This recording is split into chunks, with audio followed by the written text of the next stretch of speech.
listeners. And we're being joined by Godber Tumushabe, who's Executive Director of the Advocates Coalition on Development and Environment. And tonight we'll be discussing, in the budget this financial year, government committed shillings 25 billion to stimulate youth projects, in part to deal with high rates of unemployment.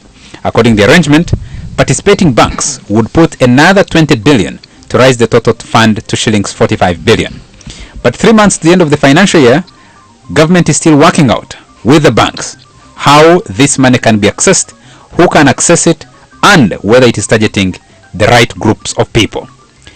And the biggest question is the government committed to deal with the unemployment challenge? And what would be the best ways to tackle unemployment and underemployment in Uganda today? Let me start with you, Jackie. Estimates say 83% of Uganda's eligible, employable youth between the ages of 15 and 25 can't find a job today. Universities are churning out, and other tertiary institutions, about 450 to 500,000 people with one certificate or another that ordinarily should entitle them to a job. But the Uganda Revenue Authority and other government agencies estimate that both in the private sector and in the public sector, only about 150,000 jobs can be created each year, or are being created each year. Does the government have its right focus in stimulating employment for this country's young people? Well, if it hasn't, it should, because it's as the facts as you've presented them. The fact is that we are a growing youth population, and anyone who is serious about their population, about their country, again going back to how we always sing, how we want to become industrialized, self-sustaining, economy, you must deal with the human resource issue. And how do you deal with it? You must provide jobs. The challenge and the issue is, how do you put up money to solve a problem you haven't actually analyzed and assessed, in order to know that you're targeting the right people with the right amount? That, I think, is part of the travesty, and therefore I think part of the fear being that once again we're going to throw lots of money into a deep hole called corruption, unfortunately, and that at the end of the day we'll still have quite a number of youth that are unemployed, and therefore the risks for Uganda will be increasing. So that is part of the frustration.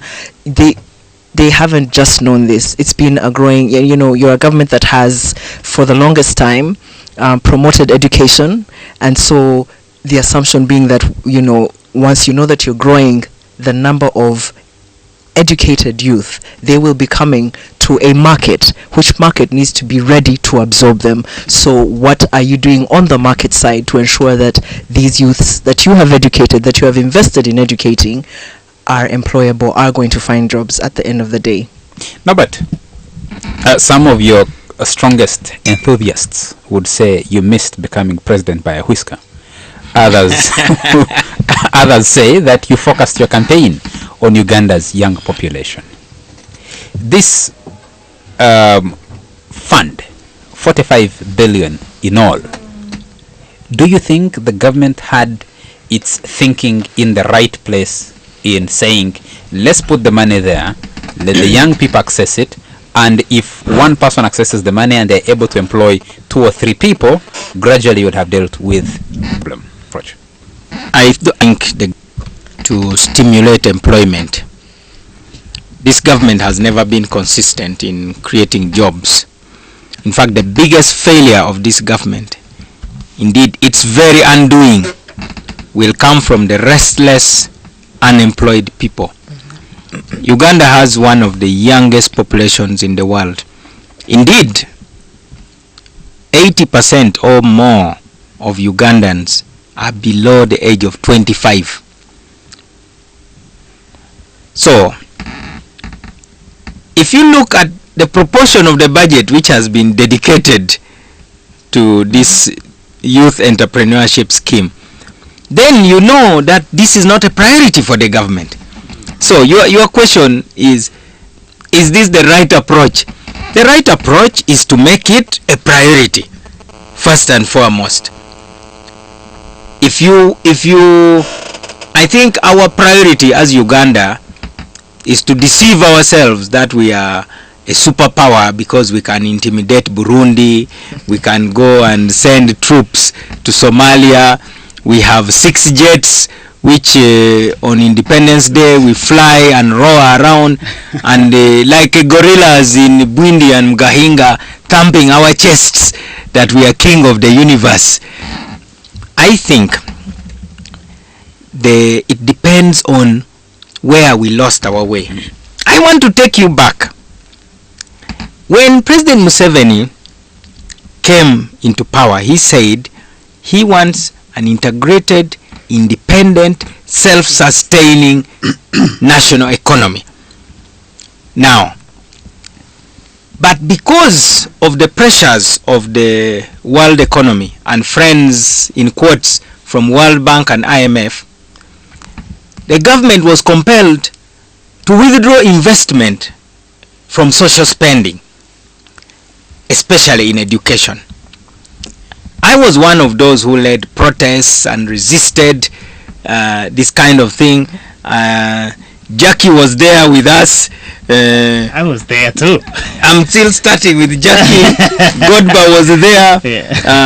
The current Deputy Speaker of Parliament was the speaker who used to convene our assemblies, which actually had quite illuminating debates. It was not just about noise. Government, the foremost. You cannot worsen inequality by withdrawing funds from social spending, especially health and education. Do you know why even the S4 is so difficult a condition?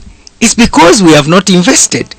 If UPE has been successful and USE has been successful, how come that the condition of O level is such a problem?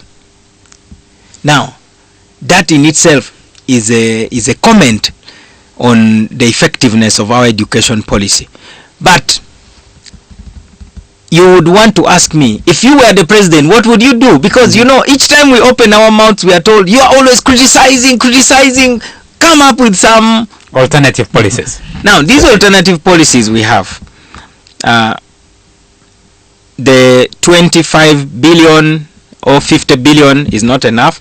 Secondly, the government is telling the youth lies. This money was money put in DFCU Bank by a German venture fund known as KFW, actually a bank. KFW put 25 billion, and when the term for that fund expired, the DFCU Bank was supposed to return the money to KFW, but KFW said give it to the Uganda government to find how to use it. This is not Uganda government money. Now the Uganda government now asks the bank, why don't you put 25 billion of your own money? So in short, what Uganda government is doing is getting a captive market for a bank. The Uganda government has transformed itself now into an agent of a private bank to mobilize borrowers, and that is why the conditions are so stringent. That's why they are saying local government should guarantee and so on. If it was really Uganda government money, it would be run, the entire was it would in a now what we would do to create employment is to undertake big investment. Now we talk about this road going to Congo.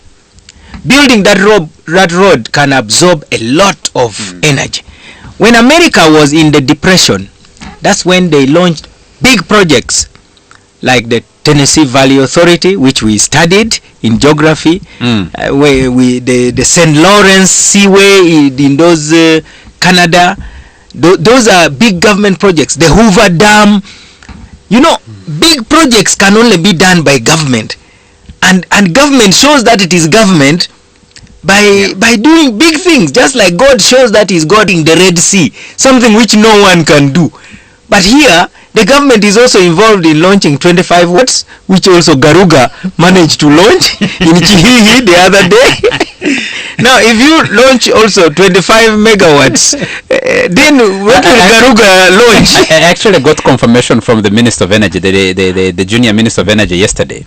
The 18 megawatts that the president launched in Kamwenge, Mpanga Dam, is actually producing 3 megawatts. and the one in Bugoye is producing 0.3 megawatts. Oh, The minister confirmed yesterday and said, he told me that I don't know much about hydrology and these other things. He said he needed to teach me. And I said, no, the banner headline was 18 megawatts launched, not whether the fluctuation of the water produces or installed capacity, because that doesn't matter. Go ahead. Now, I personally think the school feeding program is an opportunity. Bishop Zach, the other name is difficult for a Nilotic tongue.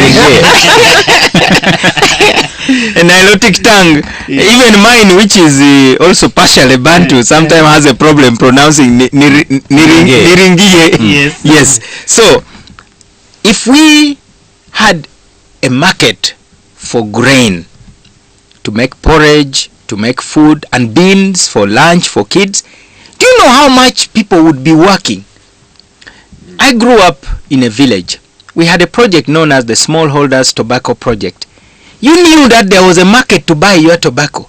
You don't have to buy a boda and come and be insulted by Jennifer Musisi and her goons.